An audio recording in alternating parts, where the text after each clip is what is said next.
A ver, Aurelio, muchas razones de las elecciones. La más entendible, la más clara fue elección de Estado abierta. O sea, yo no quiero hablar de fraudes porque a lo mejor fueron mínimos en relación a la maquinaria asquerosa que hizo Morena y López Obrador desde hace 6 años con el jode y jode y jode. PRIAN, corrupción, jode, jode y jode los neoliberales, jode y jode. Yo soy el que les da el dinero, nadie más les da dinero. Yo soy el bueno de la película. Y lo único que logró en un sexenio es ganar por 36 millones de votos Claudia. No hizo nada, absolutamente nada en el sexenio. Destrozó al país económicamente, destrozó en educación, destrozó en seguridad, destrozó en todo, destrozó al país. Y la gente votó por Morena. La básica que entendemos fue la lana. Bueno, ok. Yo no puedo creer que México sea un país de conformistas, pero me estoy dando cuenta que hay 36 millones muy conformistas, 40 millones que no votaron, que o son huevones o no le importa en lo más mínimo la política y sacan su credencial de elector para identificación nada más, pero no les importa, lo cual significa ni Xóchitl ni Claudia me importan, en lo más mínimo, así que déjenme en paz. Y 22%, 24% votamos por lo que creíamos que debería ser. Una muy buena candidata, unos muy buenos candidatos. ¿Y qué pasó? Esa sería la pregunta 1. Y pregunta 2, tu partido, el otrora glorioso partido, el PRI, ya está creo que en 4º lugar. Creo que le gana Morena, Movimiento y el Verde, además del PAN. ¿Qué pasó? ¿Cómo lo ves tú con tu experiencia? Gracias, Carlos. Mira, yo la verdad no estoy de acuerdo en que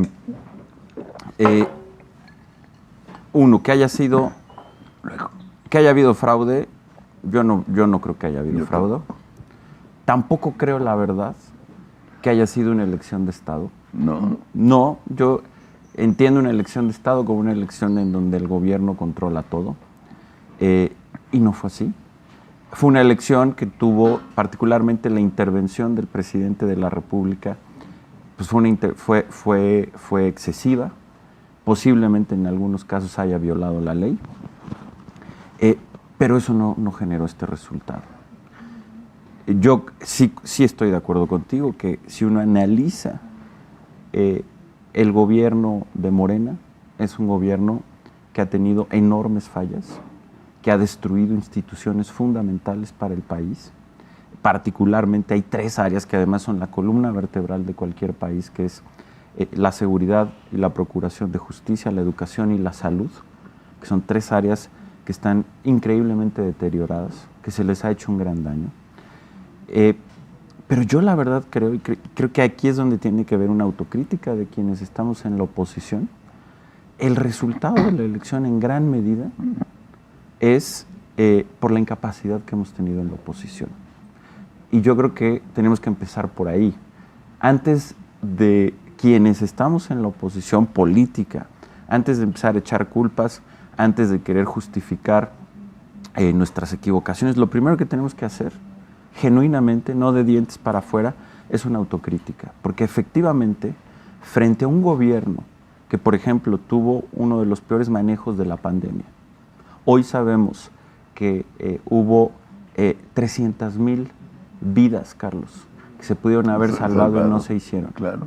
Después de tener un gobierno que prácticamente cedió frente al crimen organizado el control territorial de gran parte del país, que hoy son zonas que viven bajo el poder arbitrario del crimen organizado, en donde nadie es libre, todo mundo, el de la tiendita, el de la tortillería, todo mundo vive bajo el hostigamiento del crimen organizado y tienen que pagar cuotas y la ley la definen ellos.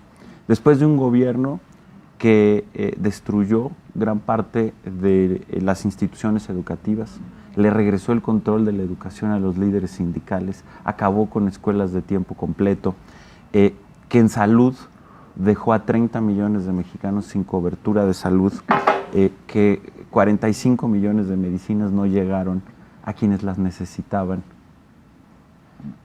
Frente a un gobierno así, y que ese gobierno ganara con el 60% de los votos, quiere decir que los que estamos muy mal, o los que no supimos plantear el problema del país, está en la oposición. Y yo creo que tenemos que empezar por ahí, todos los partidos, los candidatos, porque creo que para poder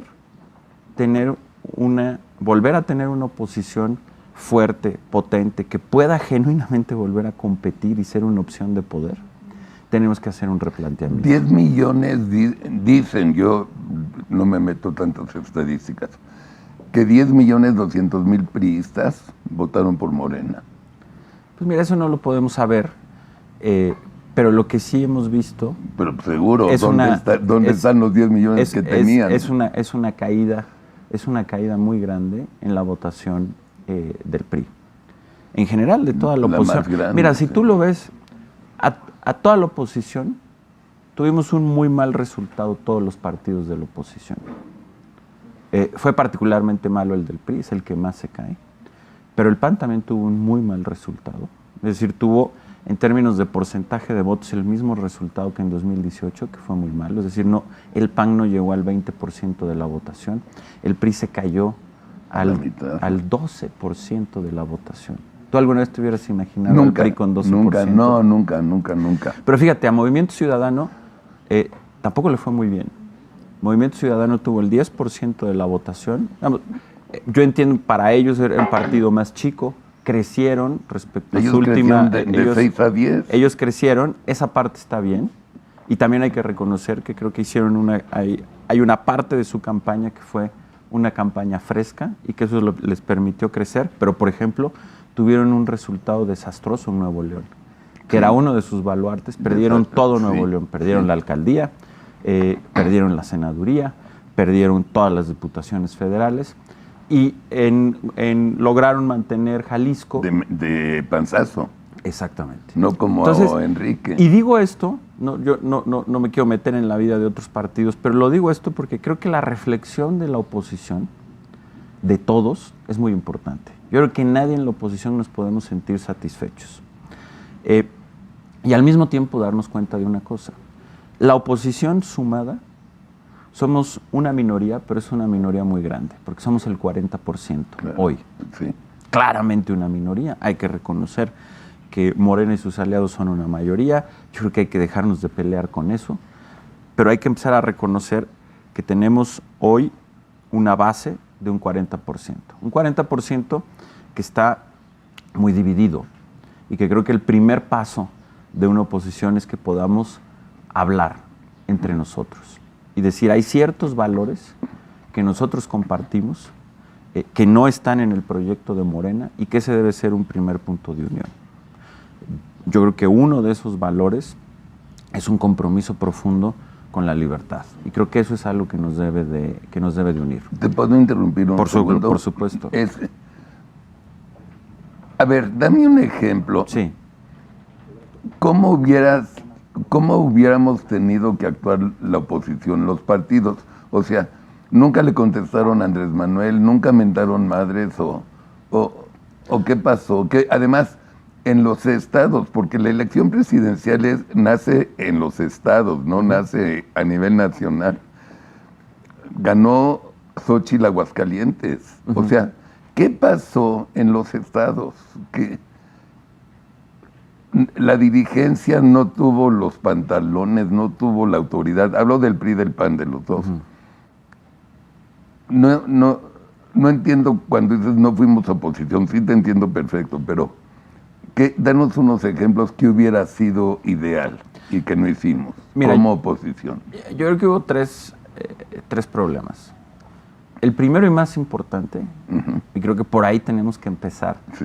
en una reconstrucción de la oposición tiene que tener un proyecto alternativo de nación. No lo tiene. Hay que reconocerlo. Es decir, Morena sí lo tiene.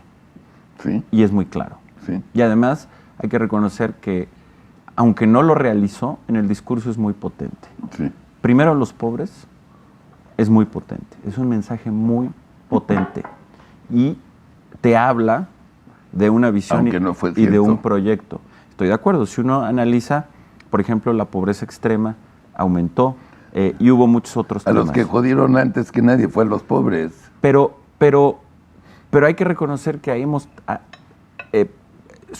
han sabido plantear un proyecto y un programa que tiene mucha fuerza. Sí. Tú dime de este lado, ¿cómo puedes, cuando tú tienes un proyecto claro de nación, lo puedes condensar en una idea, como esta de primero los pobres? Tú dime cuál es la de la oposición, cuál fue la nuestra. No hay. No hay. Entonces, cuando tú no tienes claro qué es lo que quieres hacer, cuando tú no tienes claro para qué quieres gobernar, por qué eres una oposición, y no simplemente decir que no quieres a Morena, eso no es suficiente. Entonces, creo que lo primero que se tiene que hacer es tener un proyecto claro de país, un proyecto alternativo al de Morena. Hay muchas razones por qué hay que tener uno, pero hay que construirlo y hay que construirlo colectivamente y tiene que tener esta capacidad y esta visión de que lo podamos condensar en una frase. Yo creo que el derivado de ahí viene un segundo problema, y es que la trampa de todos los populistas, de los gobiernos populistas, es que crean una ficción y dividen al país en dos: a sus seguidores, y deciden que sus seguidores son el pueblo, y quienes no están con ellos les llaman de distintas maneras la oligarquía. Sí. Puede ser la mafia en el poder, la oligarquía, etcétera. Y entonces hacen una división Los fifís. Ficticia, en donde además ahí te das cuenta de dónde viene el primer problema del populismo. El primer problema del populismo es que genera dos tipos de ciudadanos. Los que están con el proyecto populista son ciudadanos de primera, se les da la categoría de pueblo, y a quienes no estamos con ellos se nos reduce a una categoría que no es parte del pueblo. Es terrible. Pero al hacer esa dicotomía,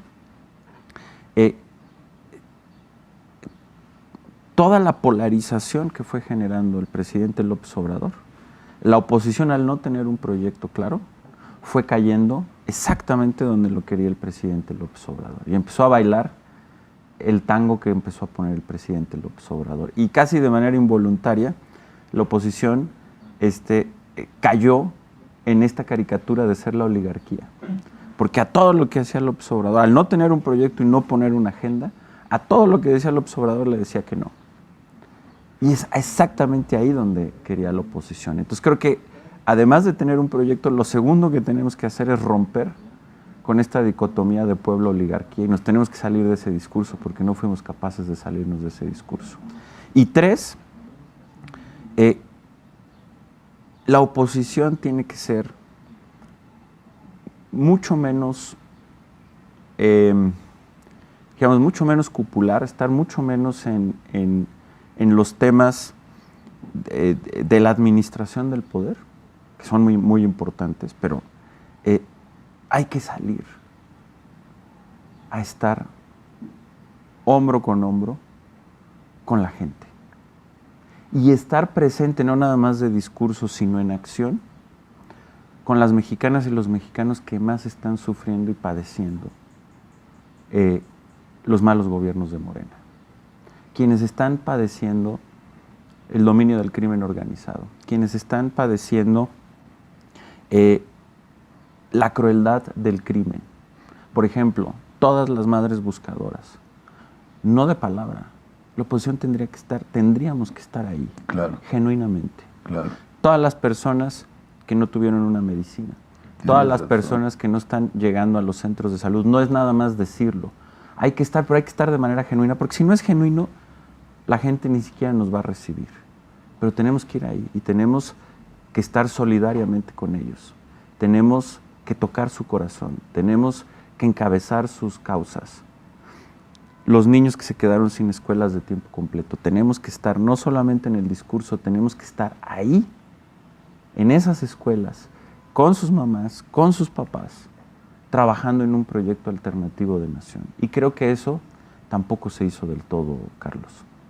Entonces yo creo que por ahí tenemos que empezar. Y si no, porque fíjate, yo veo a muchos compañeros, amigos de distintos partidos de la oposición, del mío y de otros, que pareciera que el 2 de junio no sucedió, o que no lo quieren ver, o que quieren echar culpas a otro lado, o que creen que haciendo lo mismo que se ha venido haciendo estos 6 años, simplemente por arte de magia las cosas van a cambiar y de repente la oposición va a estar otra vez reposicionada. Si seguimos pensando así, vamos directo todavía a hundirnos más. Entonces creo que ahí tiene que haber un replanteamiento profundo, es decir, tiene que haber un replanteamiento de la filosofía política, se tiene que tener una filosofía política, es decir, una visión de para qué queremos gobernar. Eso tiene que bajar en un plan de acción. 2, tenemos que ser proactivos, dejar de esperar a que el gobierno proponga para simplemente decir que no, sino ese proyecto se tiene que concretar en iniciativas en donde el gobierno sea el que tenga que decirle a la oposición sí o no. Entonces, tiene que haber un giro en esa proactividad. Tenemos que romper con la narrativa, esta ficción del pueblo y la oligarquía, y tenemos que ir a todas las calles, a todos los rincones del país, a hacer, en primer lugar, a escuchar y a ser solidario con los mexicanos que están o estamos padeciendo el mal gobierno de Morena. Creo que ahí es donde tenemos que estar. Y eso implica, Carlos, un cambio radical en cómo están organizados los partidos hoy, sí, en cuál es el mensaje de los partidos. Sí. Y si no lo entendemos, yo ahorita te digo, nos esperan unas elecciones en 2027 peores todavía. Sí, sí. Porque hay que reconocer que Morena y sus aliados sí han hecho mucho de lo que yo te estoy diciendo. Podemos no estar de acuerdo con ellos. Los resultados, cuando uno ve, lo decíamos, los resultados del gobierno son resultados en áreas centrales para el país desastrosos. Pero mucho de lo que yo te estoy diciendo sí lo han hecho. Pero ¿por qué la gente vota por...? Un ejemplo, Veracruz. Sí. En Atypical. Sí. Destapamos las raterías de Rocío Nale. Sí. Las macro comprobamos. Se chingó la nototota. Su casa con el muelle, llegó el yate, hay fotos con el yate. O sea, todas las raterías. Y hay un buen ser humano que es Pepe Yunes. Así es. Que no se roba ni 10 pesos. Que es un gran ser humano y pierde por 24 puntos con una rata. Yucatán, lo opuesto. Mauricio Vila está catalogado como el mejor gobernador de los 32. El candidato a Renan, de parte del PAN, a ser gobernador de Yucatán, fue presidente de Mérida. La gente lo quiere muchísimo. Hizo unas cosas fantásticas en Mérida y pierde por 14 puntos. Sí. Michoacán, quitando Morelia, que ganó Poncho otra vez la reelección, que ha hecho un excelente papel como presidente municipal. De acuerdo. Morena. Yo no lo entiendo. Acapulco, Guerrero, ¿no? Morena, con todo lo que no han hecho para los guerrereños, acapulqueños sobre todo, ¿no? No entiendo. O sea, ¿somos tarados? ¿Somos conformistas? ¿O qué magia tiene Andrés? ¿O votan por Andrés y perdonan todo? O sea, yo entiendo que se pierde una elección. Yo he estado en miles que se ganan y se pierden y es la democracia. Pero una madriza de estas, con corrupción comprobada, los hijos de Andrés, los primos de Andrés, los hijos de Bartlett, la Rocío Nale, los amigos de Nale, corrupciones comprobadas, 30 y tantos millones sin seguro social, 5% de desempleo, en el país y votan. O sea, ¿qué somos, masoquistas o...? No lo entiendo. O sea, primero los pobres son a los que más jodieron. Fueron los primeros que jodieron las escuelas de tiempo completo, todo lo que hemos hablado, guarderías, etcétera, y votan. Mira, yo creo que hay además de todo lo que te decía, hay un tema fundamental y hay que reconocerlo y hay que verlo, porque si no va a ser imposible hacer esta reconstrucción de Claro. esta reconstrucción de la oposición. Y es Morena generó esperanza y generó ilusión. Pero la realidad, 6 años después no hubo ni Bueno, madres. pero la generó. Y te voy a decir, hay cosas que hay que, por ejemplo, temas como el aumento del salario mínimo tuvieron un buen efecto. Sí, estoy de acuerdo, totalmente de acuerdo. Y si tú analizas, por ejemplo, quienes más se beneficiaron de ese aumento, que me parece muy justo, votaron por Morena. Y hay que entender que Morena ha sabido generar esperanza y ilusión en la mayoría de los mexicanos. Pero particularmente, lo que te decía hace un momento, la oposición, a pesar, tú decías, y me parece un buen ejemplo el de Veracruz, Pepe Yunes es un extraordinario persona, un gran político de muchísimos años, un hombre muy bien formado, inteligente, con gran experiencia, decente, que conoce Veracruz como la palma de su mano. Sí. Pero el problema va más allá de él, porque el problema es un problema general, como te lo decía hace un momento, de una oposición que no ha tenido un proyecto alternativo de nación, que no ha sabido estructurar una narrativa y plantearla frente al gobierno, y que se ha alejado de la vida cotidiana de las mexicanas y de los mexicanos, y que por lo tanto no ha sabido generar una esperanza en la mayoría de los mexicanos. Y si no lo vemos, estoy viendo aquí la cara de mi querida Lourdes, a la cual saludo con mucho